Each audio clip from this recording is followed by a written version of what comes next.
My second cornerstone is integrate the head and the heart, because an excess of either one is very dangerous. Whether it's too much head or too much heart, we are looking for trouble, especially in relationship. Because one key point I always assist anybody that I'm actually coaching or counseling is to understand that we live in a world where interdependence is the law. We are interdependent beings. Try to be independent is just as much an imbalance as it to be codependent. Think about that for a minute. How many people have seen some codependent relationships out there? Okay? And what typically we do is that when we are in a codependent relationship, we might realize one day that this is really not healthy. And therefore, I have to get out of this relationship. And you do it. But what you do, it's like a pendulum. You go from a codependent, and what you're going to do is you're going to swing to the other end of it. It's like, I'm going to become independent. I don't need anyone, right? Isn't that the attitude? We even had songs, right? We've been listening to it on the ship, that like Miss Gloria Gaynor's I Will Survive, right? Because she went on a kick of independence. That's it, I don't need you anymore. Okay, I could get into a song, but we'll save that for tonight, right? But I'm going to become independent now. I don't need you anymore, right? So listen to the lyrics. Okay? We're not designed, in a sense, to be solitary. We live in an interdependent world, and the song is I Will Survive. It's not I Will Thrive, is it? I have a whole presentation on survival versus thriver too later on. So for a while, perhaps we need to do that to find ourselves, but at the end of the day, we're interdependent. We have, of course, many of the love songs are all codependent, aren't they? They're all about our codependence, like Nilsson's Without You, great timeless song. Without you, I can't live anymore. Like, come on. Unless you're Siamese twins, I would challenge that. Okay? You're not attached to the hip. Really, you're not. Okay? Either one is unhealthy, but when we start to recognize that we're interdependent beings, it takes the ego out of the way, and we learn how to relate in a relationship in a healthy state of interdependence, where you can scratch my back and I can scratch your back, because I think that's why we were designed the way we were. Do you think the universe really messed up when they designed us so we couldn't scratch our own backs? That we actually needed somebody to scratch our backs?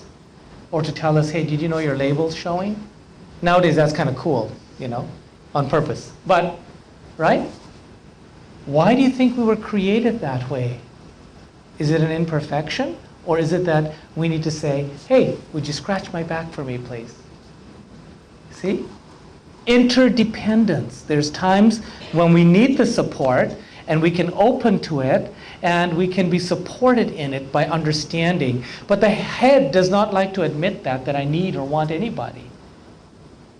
Okay? I can do it on my own. Whereas the heart, if it's in an imbalanced state, it needs somebody all the time. It can't imagine being on its own. I come from the world of law. Okay, I'm going to admit it here in public that I am an ex-lawyer, and usually people say there's no such thing. Okay? And we had learned, let me give you an illustration, we had learned that when it comes to the crime of murder, the law makes a distinction between the head and the heart. They don't put it in those terms. But we know that there's two kinds of charges when there's been a case of murder, correct? We have what's called a crime of passion. When we have a crime of passion, that's an excess of heart, right? Something happened, I lost it, and before I know it, I killed somebody. I walked in on them, and I saw what happened, and my heart just went pow, okay? And without thinking, I just went for it. And we make a distinction. On the other hand, maybe I've been spending a few months planning something and putting it together methodically. And I'm going to harm as many people as I can in one go. What do we call that? Premeditated. Certainly not the kind of meditation I teach. Okay? right? But premeditated. In other words, it was heartless. See? Likewise in life, how often are we swinging towards those ends? Where we've got so much into our heads, we don't care. We will walk on anyone to get what we want. Welcome to corporate America. And I want to take that at a global level. That's just a term. Welcome to the corporate world. Right? Because it's all about me. In either case, whether there's too much head or heart, we've killed off whatever it was, and now we're alone. And we're lonely, and we're longing for connection. Because at the end of the day, it doesn't matter what it is we think we are going to get, but it never satisfies us, does it? See? Because it's on the outside. So whether we've given ourselves away or we have taken something away, in either case, we come back and we feel disconnected or unfulfilled. This is a humbling observation to recognize that, not even want, but we need each other. We are social beings. Do you think that there was a lack of real estate in the universe, that we couldn't have had our own little piece of rock, if that's what by design was needed? I don't know, when I look up, there's a tremendous amount of real estate out there. If we were meant to be independent and all alone, do you think we couldn't have had that? But for some reason, we have been put together on this planet. And I think it's to learn and to grow. That's why we've been given a head and a heart. Last presentation during this cruise, I'm actually presenting my Get Ahead Through the Heart program. It's a lot of fun. I even get to give you guys a little quiz, and we'll just see how many of you are in your heads and hearts. It's so much fun. Don't let that scare you, though. There's no marks. Well, there are. I'm lying, but that's okay. So what the principle here that I'm trying to transmit to you today, or to share with you, is that we have to recognize that we're individual, but we're not separate. The head will have you believe that we're all individual and separate from each other. But with the heart's wisdom in place, we recognize that as I'm looking out at you, there's an individual right in front of me. There's an individual way back there. There's another individual. And you look very individual. You look very unique. You look different from me. And it's like I am here and you are there. Okay, so I recognize that. However, I also recognize that we are not separate. That kind of thinking, individual but separate, is what I call a cancer in this world. Because it allows us to harm each other without recognizing the consequences. Can you imagine all the different cells in your body? They all have a specialized function, and each one thinks it's the most important one. So your kidney cells are saying, yeah, we're the best, and your liver's going, no, wait, we're better. And your stomach cells are going, excuse me, you know.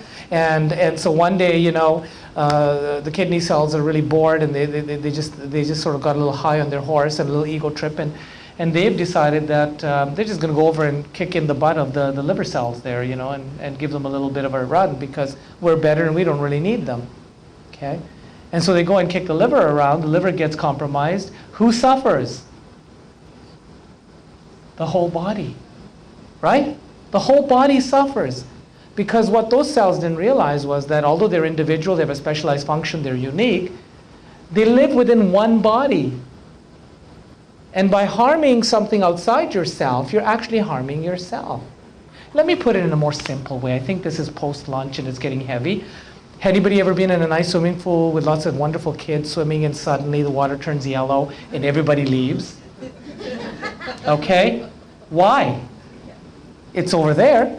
What's it got to do with you?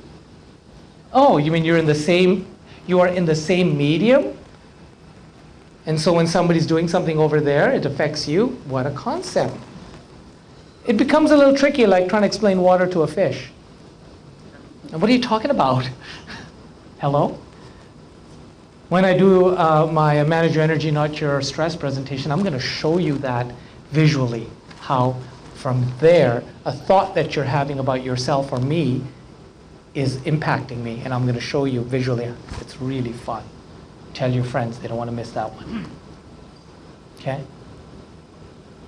It's very real, what we're feeling, what we're thinking, and where we're coming from. So with this cornerstone, I talk about not allowing the head to hijack the heart, because that's what's happened in our world.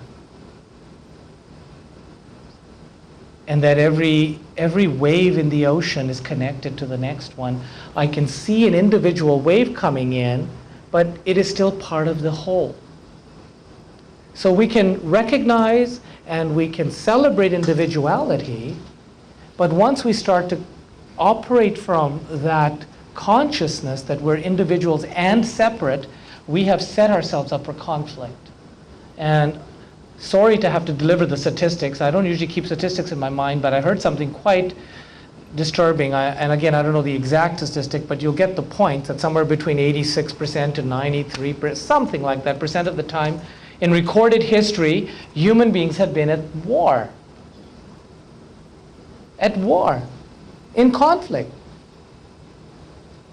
And for me, I can't change that. I cannot go out there right now and tell this to people and say, stop it. They'll probably shoot me. Okay? But what I can change is here. I can take that conflict and that war that goes on between my head and the heart, and I can actually move beyond it and bring them together. Because when they come together, that's when you become totally and fully empowered and powerful. We will discuss that a little bit more deeply in the Getting Ahead Through the Heart program.